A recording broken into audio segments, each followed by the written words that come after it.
ശില്പ, പാലക്കാട് ഇലക്ഷനൊക്കെ കഴിഞ്ഞു. രാഹുൽ മാങ്കൂട്ടത്തിൽ 10-18,000 വോട്ടിന്റെ ഭൂരിപക്ഷത്തിലൊക്കെ ജയിച്ചു. അതെ. ബിജെപിക്ക് അവിടെ അടി പതറിയോ? അടി പതറിയോന്ന് ചോദിച്ചാൽ അടപടലം പതറിയ ഒരു അവസ്ഥയിലാണ് ബിജെപി പാലക്കാട് നിൽക്കുന്നത് എന്ന് തോന്നുന്നു. കാരണം രാഹുൽ മാങ്കൂട്ടത്തിൽ ജയിക്കുമെന്നൊക്കെ ഒരുവിധം നമുക്ക് അറിയാമായിരുന്നു. പക്ഷെ ഇത്രയും എന്ന് വെച്ചാൽ ഷാഫിയേക്കാൾ കൂടുതൽ ഭൂരിപക്ഷത്തിലേക്ക് രാഹുൽ മാങ്കൂട്ടത്തിൽ എത്തിപ്പെടുമെന്നുള്ള പ്രതീക്ഷ കുറവായിരുന്നു. അപ്പൊ അത് രാഹുൽ മാങ്കൂട്ടത്തിൽ ഷാഫി ഏകദേശം 3,000-4,000 വോട്ടിനാണ് ഈ ശ്രീധരന്റെ മുന്നിൽ അദ്ദേഹം ജയിച്ചത്.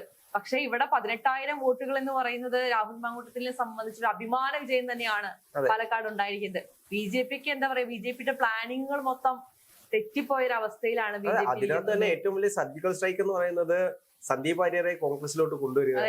അതെ, സന്ദീപ് വാര്യർ ഇപ്പൊ പറയുന്നത് സുരേന്ദ്രൻ എന്താ പറയാ രാജിവെക്കണമെന്നോ, സുരേന്ദ്രൻ പോയാലെയാണ് ബിജെപി രക്ഷപ്പെട്ടുള്ളൂ എന്നൊക്കെ പ്രതികരണം. സന്ദീപ് വാര്യർ അതിനു മുമ്പിട്ട് പറഞ്ഞിട്ടുണ്ടായിരുന്നു ശോഭാ സുരേന്ദ്രനെ മത്സരിപ്പിക്കണം, അതെ, അതൊരു വാലിഡ് പോയിന്റ് ആയിട്ട് എനിക്ക് തോന്നി. ഞാൻ ഈ ഇലക്ഷൻ റിസൾട്ട് വന്നതിന് ശേഷം ഇവരുടെ ഈ വോട്ടുകളുടെ ലിസ്റ്റ് ഒന്ന് എടുത്ത് നോക്കിയപ്പോ ഇത്തവണ സി കൃഷ്ണകുമാറിന് കിട്ടിയ വോട്ടുകൾ എന്ന് പറയുന്നത് 39,500 എത്രയോ വോട്ടുകളാണ് സി കൃഷ്ണകുമാറിന് ലഭിച്ചിരിക്കുന്നത് പാലക്കാട്. കഴിഞ്ഞ പ്രാവശ്യം ഈ ശ്രീധരന് ലഭിച്ച വോട്ടുകൾ എന്ന് പറയുന്നത് 49,000-ലധികം വോട്ടുകളാണ്. അതിന്റെ മുൻപ് 2016 തെരഞ്ഞെടുപ്പിലാണ് ശോഭാ സുരേന്ദ്രൻ ബിജെപിയുടെ സ്ഥാനാർത്ഥിയായിട്ട് മത്സരിക്കുന്നത്. അവർക്ക് അന്ന് ലഭിച്ചത് 40,000-ലധികം വോട്ടുകളാണ്. അങ്ങനെ നമ്മൾ നോക്കുകയാണെങ്കിൽ ആലോചിച്ച് നോക്കൂ, ശോഭാ സുരേന്ദ്രനാണ് ഈ സി കൃഷ്ണകുമാറിന് പകരം പാലക്കാട് ഉണ്ടായിരുന്നെങ്കിൽ എനിക്ക് തോന്നുന്നു ഈ വിജയം കുറച്ചുകൂടി ബിജെപിയോട് ചേർന്ന് തന്നെ. പക്ഷെ എനിക്ക് തോന്നുന്നത് ശോഭാ സുരേന്ദ്രൻ അന്ന് മത്സരിക്കുമ്പോൾ ഏകദേശം 40,000 വോട്ട് പിടിക്കുന്നു. അതിനുശേഷം ഈ ശ്രീധരൻ മത്സരിക്കുമ്പോൾ 50,000 വോട്ട് പിടിക്കുന്നു. പക്ഷെ ഈ ഒരു വർഷം മത്സരിച്ചിരുന്നുവെങ്കിൽ അത്രത്തോളം വോട്ട് പിടിക്കുമെന്ന് എനിക്ക് തോന്നുന്നില്ല. പക്ഷെ നമ്മൾ അവിടെ നോക്കേണ്ട ഒരു കാര്യമുണ്ട്. 2011 ഷാഫി പറമ്പിൽ ആദ്യമായിട്ട് പാലക്കാട് നിയമസഭാ മണ്ഡലത്തിൽ നിന്ന് മത്സരിക്കുന്നത്. അന്ന് അദ്ദേഹത്തിന് ലഭിച്ച വോട്ടുകൾ 47,000-ലധികമാണ്. അന്ന് അവിടെ രണ്ടാം സ്ഥാനത്ത് KK ദിവാകരൻ, സിറ്റിംഗ് MLA ആയിരുന്ന KK ദിവാകരൻ LDFന്റെ സ്ഥാനാർത്ഥിയായി മത്സരിച്ച് ജയിച്ചിട്ടാണ് അവിടെ ജയിക്കില്ല, അദ്ദേഹമാണെന്ന് രണ്ടാം സ്ഥാനത്ത് എത്തിയത്. പിന്നീടുള്ള പ്രാവശ്യം 2016 ഷാഫി പറമ്പിൽ രണ്ടാമത് മത്സരിക്കുമ്പോഴാണ് ശോഭാ സുരേന്ദ്രൻ അവിടെ ബിജെപിയുടെ സ്ഥാനാർത്ഥിയാകുന്നത്. അന്നാണ് പാലക്കാട് നിയോജക മണ്ഡലത്തിൽ ആദ്യമായി ബിജെപി രണ്ടാം സ്ഥാനത്തേക്ക് എത്തുന്നത്. എന്നുവെച്ചാൽ ബിജെപിയുടെ ഒരു മികച്ച പ്രകടനം നമ്മൾ കണ്ടത് അന്നാണ് പാലക്കാടിനെ സംബന്ധിച്ച്. അന്ന് ശോഭാ സുരേന്ദ്രൻ നേടിയ വോട്ടുകൾ എന്ന് പറയുന്നത് 40,000-ൽ-അധികം വോട്ടുകളിലാണ് ശോഭാ സുരേന്ദ്രൻ അന്ന് നേടിയത്. പിന്നീട് മൂന്നാമത്തെ തെരഞ്ഞെടുപ്പ്, അതായത് 2021 ഷാഫി പറമ്പിൽ തന്നെ 3-ാം അംഗത്തിന് ഇറങ്ങുമ്പോഴാണ് ശോഭയെ മാറ്റി അവിടെ ഈ ശ്രീധരൻ സ്ഥാനാർത്ഥി എത്തുന്നത്. ഈ ശ്രീധരനെ സംബന്ധിച്ച് ബിജെപി എന്ന ഒരു ലേബിൾ മാത്രമല്ല, മെട്രോമാൻ എന്ന വലിയൊരു ലേബിൾ അദ്ദേഹത്തിന്, പിന്നെ അദ്ദേഹത്തിന് ലഭിക്കുന്ന വലിയൊരു ജനസ്വീകാര്യത എന്ന് പറയുന്നത്. ഈ ശ്രീധരനെ നമ്മൾ എല്ലാവരും ആഘോഷിച്ചിരുന്ന സമയമാണ്. മെട്രോ വന്ന് ഉദ്ഘാടനം കഴിഞ്ഞ് കൊച്ചി മെട്രോ എല്ലാവരും ആകാംക്ഷയോടെ കണ്ടിരുന്ന ഒരു സാധനമാണ്. അങ്ങനെ അത് നിർമ്മിക്കാൻ മുന്നിൽ നിന്ന ആളാണ്. മലയാളികൾക്ക് മൊത്തത്തിൽ അഭിമാനമുള്ള ഒരു മനുഷ്യനാണ് ഈ ശ്രീധരൻ. അദ്ദേഹത്തെ കൊണ്ടുവരുമ്പോൾ തീർച്ചയായും വോട്ട് വീതം കൂടും. അതുകൊണ്ട് തന്നെ 50,000-ലധികം വോട്ടുകൾ അദ്ദേഹം അവിടെ സമാഹരിച്ചു എന്നുള്ളതാണ്. കേവലം 3,000 വോട്ടുകൾക്ക് ഷാഫി പറമ്പിൽ അന്ന് ഷാഫി പറമ്പിൽ എന്താ പറയാ ഏറ്റവും നല്ല നേതാവാണ് പാലക്കാടുകാരൻ. അദ്ദേഹത്തിന് ഒരു 3,000 വോട്ടുകളുടെ ഭൂരിപക്ഷത്തിന് ഈ ശ്രീധരന്റെ മുന്നിൽ ജയിക്കാൻ സാധിച്ചുള്ളൂ.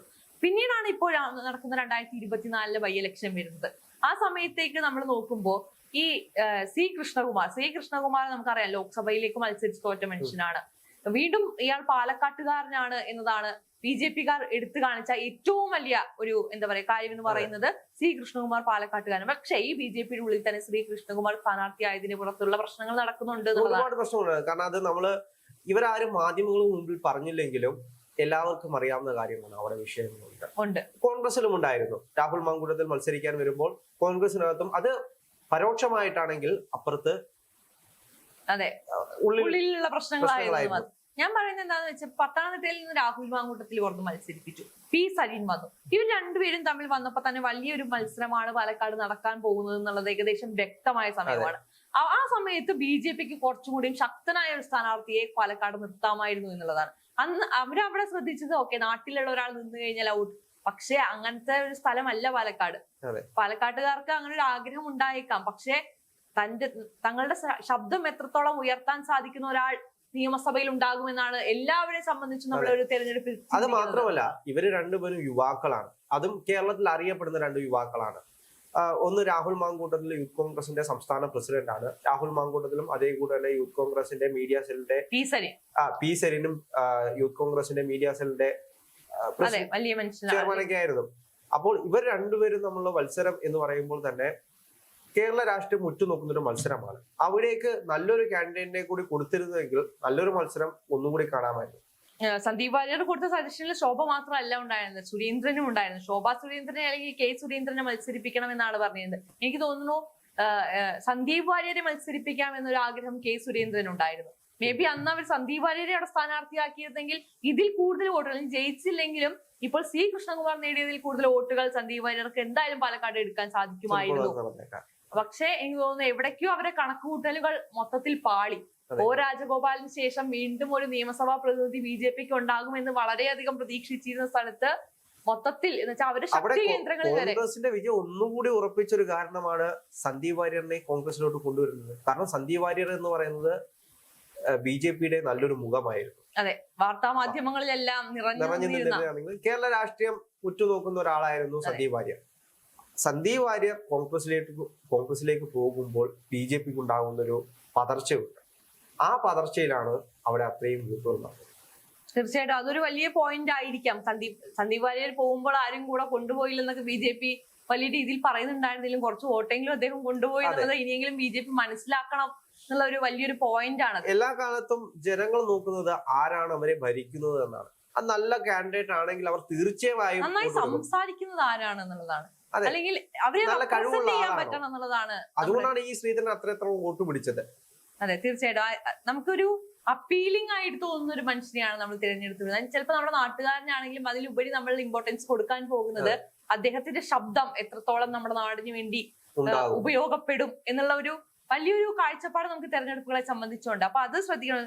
ഏറ്റവും കൂടുതൽ സങ്കടകരമായ കാര്യം BJPയെ സംബന്ധിച്ചിട്ട് അവരുടെ നഗരസഭ, പാലക്കാട് നഗരസഭ BJPയുടെ കയ്യിലുള്ളതാണ്. അവിടെ പോലും അവർക്ക് അവരുടെ ഉള്ള വോട്ടുകൾ പോലും സംരക്ഷിക്കാൻ പറ്റിയില്ല എന്നുള്ളതാണ്. നഗരസഭയിൽ തന്നെ കുറെ വിഷയങ്ങൾ ഉണ്ടായിരുന്നു. ഇദ്ദേഹത്തെ മത്സരിപ്പിക്കരുത്, മറ്റൊരാൾ വേണം എന്നൊരു അഭിപ്രായങ്ങൾ ഉണ്ടായിരുന്നു. പക്ഷെ ഇതൊന്നും BJP നേതൃത്വം കൈക്കൊണ്ടില്ല. അതെ, അവിടെ മൊത്തത്തിൽ പാളി. ഏറ്റവും എന്താ പറയാ, ഈ ശ്രീധരൻ ഏറ്റവും കൂടുതൽ ലീഡ് ചെയ്തിരുന്ന സ്ഥലങ്ങളിൽ പോലും സി കൃഷ്ണകുമാറിന്റെ ഒരു പൊടി പോലും ഇല്ലാത്തൊരവസ്ഥ. പക്ഷെ ആദ്യം തന്നെ ഇലക്ഷന്റെ റിപ്പോർട്ടുകൾ വരുമ്പോൾ സി കൃഷ്ണകുമാർ മുൻപന്തിയിൽ ഉണ്ടായിരുന്നുവെങ്കിലും പതിയെ നമുക്കറിയാം ഇടയ്ക്ക് എപ്പോഴൊക്കെ അദ്ദേഹത്തിന് ലീഡ് ഉയർത്താൻ സാധിച്ചിട്ടുണ്ട്. അതൊരു ആശ്വാസകരമായ കാര്യമാണെങ്കിലും പക്ഷെ നമ്മൾ വോട്ട് നോക്കുമ്പോൾ 30,000-ലധികം വോട്ടുകൾ മാത്രമാണ് സി കൃഷ്ണകുമാറിന് ലഭിച്ചത്. BJPക്ക് ഇപ്പോഴും അവിടെ പല ഭാഗങ്ങളിലും ശക്തമായിട്ടൊരു നേതൃസ്ഥാനങ്ങളുണ്ട്. അതുകൊണ്ടാണ് ആദ്യത്തെ 7 ബൂത്തുകൾ എണ്ണുന്ന സമയത്ത് ശ്രീകൃഷ്ണകുമാർ മുന്നിൽ നിൽക്കുകയും പിന്നീട് വന്ന ഭാഗങ്ങളിൽ രാഹുൽ മാങ്കൂട്ടത്തിൽ കൊണ്ടുപോവുകയും ചെയ്തത്.